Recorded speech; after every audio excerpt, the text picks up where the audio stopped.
Hello students, welcome to my YouTube channel. आज जून मास 5 तारिख विश्व परिवेश दिवस अटे।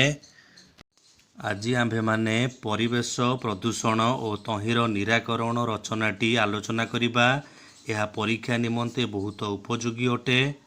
परिवेश प्रदूषण और तहिर निराकरण उपक्रम। भागवतकार भक्तप्रवर श्री श्री जगन्नाथ दास कहिछंती, आपणा हस्ते जिह्वा छेदी केतार अछि प्रतिवादी।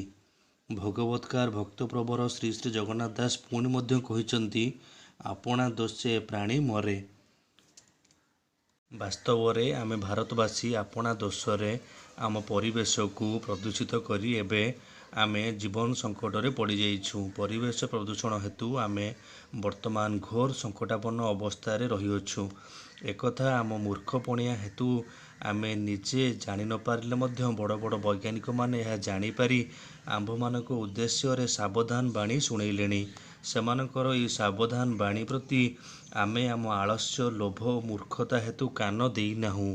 हेले विश्व को आमे आम अज्ञातरे खाइले मध्य विश्व आम अज्ञता को क्षमा देव नाही। विश्व को आमे अज्ञातरे खाइले मध्य विश्व ता काम न करी छाड़िबो नाही। से निश्चय आम प्राण नाश करिबो।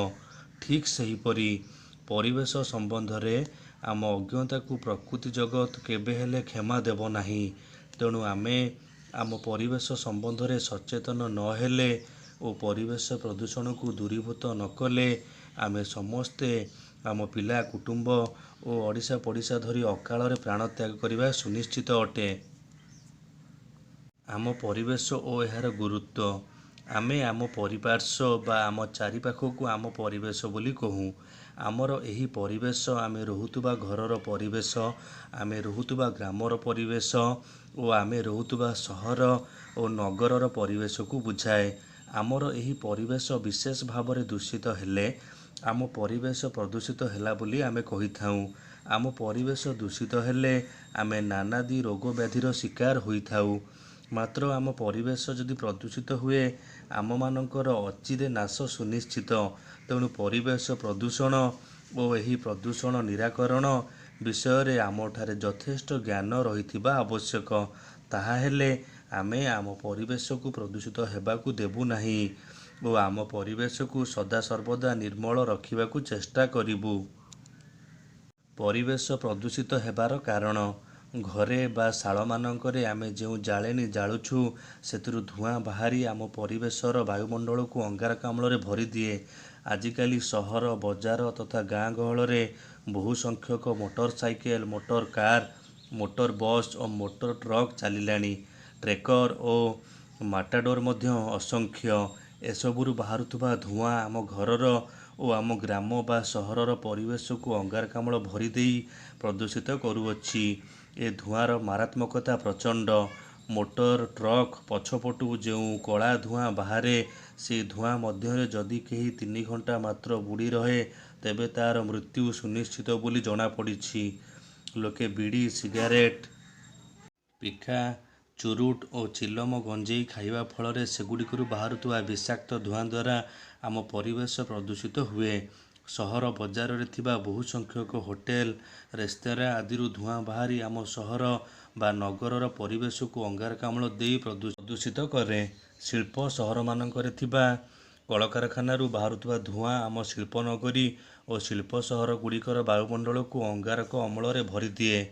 एही अंगारक अम्ल द्वारा आम शिल्प सहरादीर परिवेश प्रदूषित हुए। एही सबु अंगारकाम्ल आम परिवेशर वायुमंडल रे भरी जिबारु आम जीवन उपरकू विपद माड़ी आसे। सेहीपरि नाल नर्दमा, खतगदा, अवैज्ञानिक पाइखाना और अवैज्ञानिक परिस्राखाना आदि उत्कट गैस बाहरी आम परिवेश को प्रदूषित करे। कलकारखानारू निर्गत होई शिल्प सहर रे जमी रहुतुबा दूषित तथा पचा पानीरू गैस बाहरी सेठाकार परिवेश को प्रदूषित करे। सेहीपरि आमे आम कूओ पोखरी आदि को और आम पानी पाइपर निम्न देश को प्रदूषित करिबा फलरे आम परिवेश प्रदूषित होइथाए।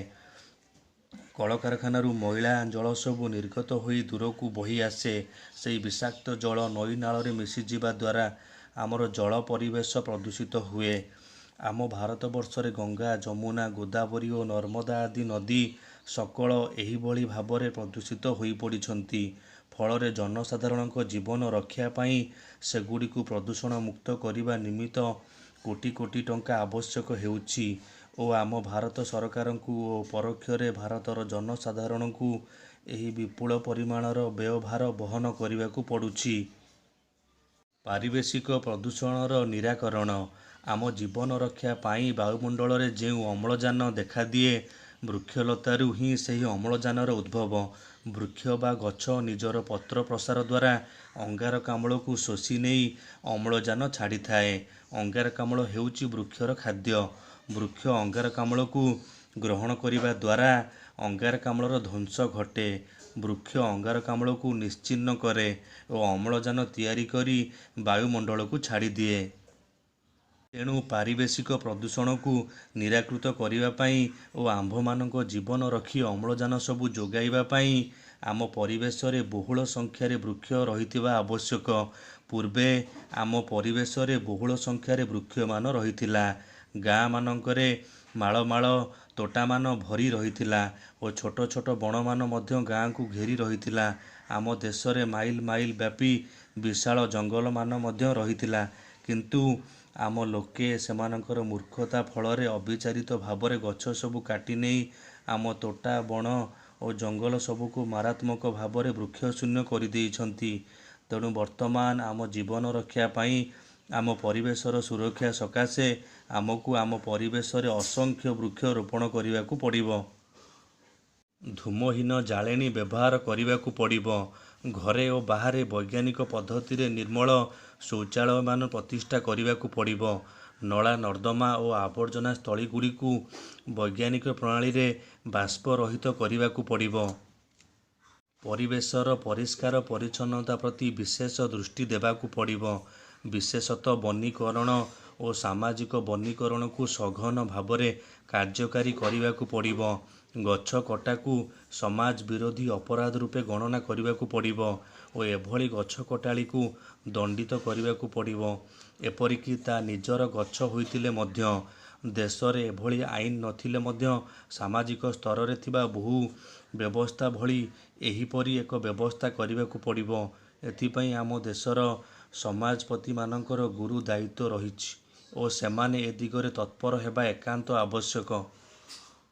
ପରିବେଶ ସୁରକ୍ଷଣ ଓ ବୃକ୍ଷରୋପଣ ମଧ୍ୟରେ ଅଙ୍ଗାଙ୍ଗୀ ସମ୍ବନ୍ଧ ରହିଛି। ଆବହମାନ କାଳରୁ ଶୁଣା ହୋଇ ଆସୁଛି ଜଳ ହିଁ ଜୀବନ। ଏବେ ତାହା ସାଙ୍ଗକୁ ଶୁଣାଯାଉଛି ବୃକ୍ଷ ହିଁ ଜୀବନ। କେହି କେହି ମଧ୍ୟ ଦୁଆ ଦେଉଛନ୍ତି ଗୋଟିଏ ବୃକ୍ଷ ଗୋଟିଏ ଜୀବନ। ଏକଥା ମିଛ ନୁହେଁ, କାରଣ ବୃକ୍ଷ ନ ରହିଲେ ପ୍ରାଣୀ ମୁହୂର୍ତ୍ତେ ମଧ୍ୟ ବଞ୍ଚିପାରିବ ନାହିଁ। ବାୟୁରେ ମିଶି ରହିଥିବା ଅମ୍ଳଜାନକୁ ଆମେ ଆମ ଶ୍ୱାସକ୍ରିୟା ଦ୍ୱାରା ଆମ ଦେହ ଭିତରକୁ ନେଇ ବଞ୍ଚି ରହୁ।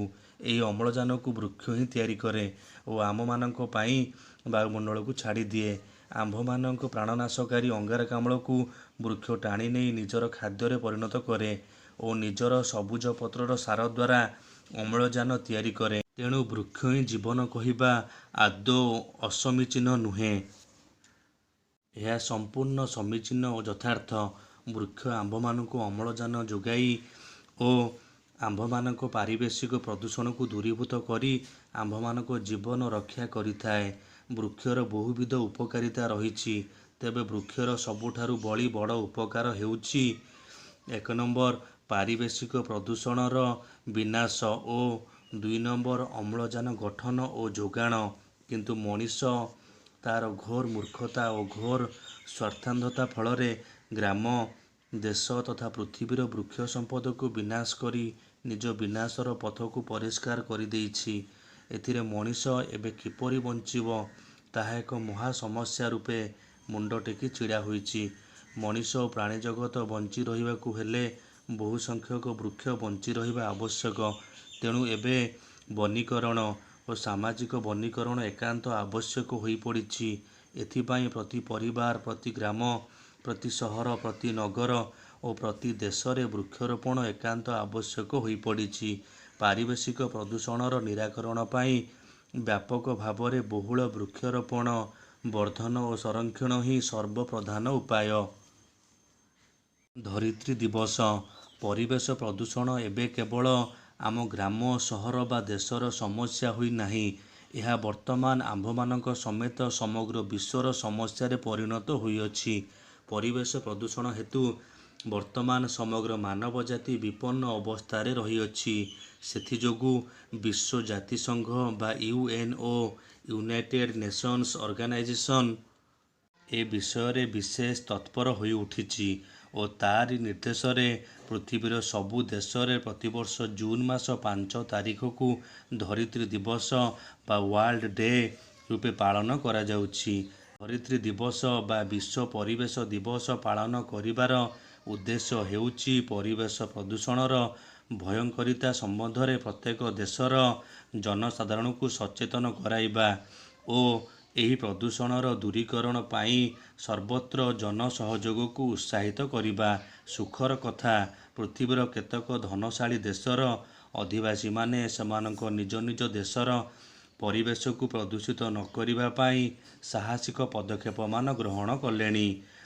ଯନ୍ତ୍ର ଶିଳ୍ପରେ ଅଗ୍ରଗଣ୍ୟ ଦେଶ ସେମାନଙ୍କ ପରିବେଶକୁ ପ୍ରଦୂଷିତ ନ କରିବା ଲକ୍ଷ୍ୟରେ ସେମାନଙ୍କର ବହୁ କଳକାରଖାନାକୁ ବନ୍ଦ କରିଦେଲେଣି। ଆଶା କରାଯାଏ ଅନ୍ୟାନ୍ୟ ଧନୀ ରାଷ୍ଟ୍ରମାନେ ଖୁବ୍ ଶୀଘ୍ର ଏହି ଆଦର୍ଶକୁ ଅନୁସରଣ କରିବେ। ଉପସଂହାର: ପରିବେଶ ପ୍ରଦୂଷଣର ନିରାକରଣ ପାଇଁ ଆମ ଛାତ୍ର ସମାଜର ମଧ୍ୟ ବିଶେଷ କର୍ତ୍ତବ୍ୟ ରହିଅଛି। ଆମେ ଆମ ଘର ଓ ଆମ ବିଦ୍ୟାଳୟର ପରିବେଶରେ ବହୁ ସଂଖ୍ୟାରେ ବୃକ୍ଷରୋପଣ କରିପାରିବା ଓ ଆମ ଘର ଓ ବିଦ୍ୟାଳୟର ପରିବେଶକୁ ନିର୍ମଳ ରଖିପାରିବା। ପରିବେଶର ଗୁରୁତ୍ୱ ସମ୍ବନ୍ଧରେ ଆମେ ଆମ ନିକଟବର୍ତ୍ତୀ ଲୋକମାନଙ୍କୁ ବୁଝେଇ ଦେଇପାରିବା ଓ ସେମାନଙ୍କୁ ଏ ଦିଗରେ କର୍ମତତ୍ପର କରିପାରିବା। ମାନବ ସମାଜ ବଞ୍ଚି ରହିବା ପାଇଁ ପରିବେଶର ସୁରକ୍ଷା ସକାଶେ ନିୟମିତ ବୃକ୍ଷରୋପଣ ଓ ବୃକ୍ଷ ପାଳନ କରାଯିବା ଆବଶ୍ୟକ ଓ ଏ ଆବଶ୍ୟକତା ବର୍ତ୍ତମାନ ପରିସ୍ଥିତିରେ ବଡ଼ ଜରୁରୀ। ଏହାରି ଉପରେ ଜନସଚେତନତା ସୃଷ୍ଟି କରିବା ପାଇଁ ଆମେ ବହୁ ସଂଖ୍ୟାରେ ଏକତ୍ର ହୋଇ ଆମ ଅଞ୍ଚଳର ସହର ବଜାର ଗାଁ ଗହଳ ମଧ୍ୟ ଦେଇ ମଧ୍ୟେ ପଦଯାତ୍ରା ଓ ସାଇକେଲ ଯାତ୍ରା କରିପାରିବା ଓ ରାତ୍ରରେ ନିଶାନ୍ଧକାର ମଧ୍ୟରେ ଟର୍ଚ୍ଚ ଲାଇଟ୍ ମାର୍ଚିଂ କରିପାରିବା।